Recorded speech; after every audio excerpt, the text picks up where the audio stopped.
በዶክተር አብይ ነው። እኔ በዓልን ማቀው በዶክተር አብይ ነው።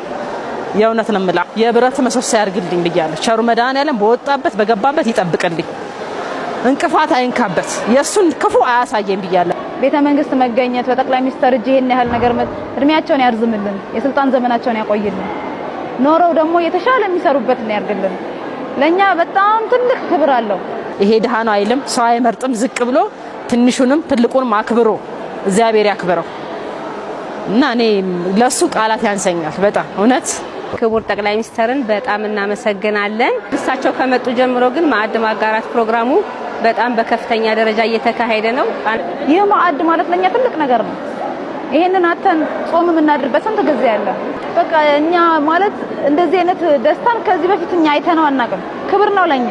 እኔነት ስሜት ተሰምቷቸው ወገኖቼ ናቸው፣ መርዳት አለብኝ፣ መስጠት አለብኝ፣ ከጎናቸው መቆም አለብኝ ብለው መስዋዕትነት ከፍለው ስለመጡ በጣም ደስታ ይሰማኛል። ምክንያቱም ያልተለመዱ ነገሮች እየተፈጸሙ ስለሆነ። ለምን በዓልን እኔ አሳምሮ የሚያውለኝ ዶክተር አብይ ነው እጅግ በጣም።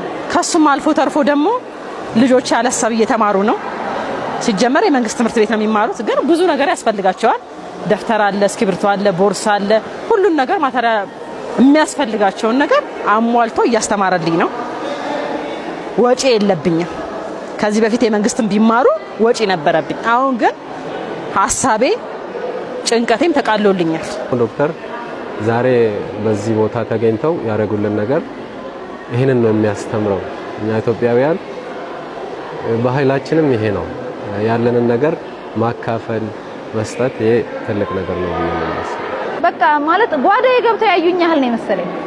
ውስጤን የተረዱኝ፣ የራሴን የግል ህይወቴን ያወቁልኝ፣ በቃ እንደዚህ አስተዋሽ እንዳገኘ ነው። ደስተኛ ደሞዝ ያለው 35 ህፃናት ደግሞ በየበዓሉ ስጦታዎች ይካሄዳሉ። በጣም ደስታ ነው የሚሰማኝ። አሁን እኔ ለምሳሌ ከሰፈር ውስጥ ነው ይሄንን አገኘው። ሰፈር ውስጥ ደግሞ ከኔ ይባሱ አሉ። ከኔ ይባሱትም ደግሞ ቢያንስ በትንሽ ነገር እንኳን ሄጄ ልጠይቅ፣ ከሳቸው ትምህርት ትወስዳለህ።